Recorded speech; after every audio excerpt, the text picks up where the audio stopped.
দিনটা ছিল রবিবার, ছুটির দিন। চাকরির সূত্রে কলকাতায় আসা। ছাদে সিগারেট খাওয়াটা জরুরি? ছাদের কিনারে দাঁড়িয়ে দুজন,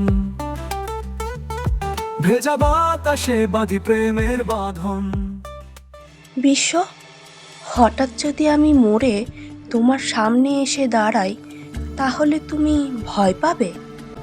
এত রাতে কার সঙ্গে কথা বলছেন? ৯১ নম্বর রুমে ২টি মৃতদেহ পাওয়া গেছে। কাটা মাংস, গ্লাসে চোখ, জিভ, পাকস্থলী, এক মৃতদেহ। এই ফ্ল্যাটের ১০৯ তো? ১৫ বছর ধরে বন্ধ। কঙ্কালও পাওয়া গেছিল সেখানে, সঙ্গে একটা কালো ডায়েরিও।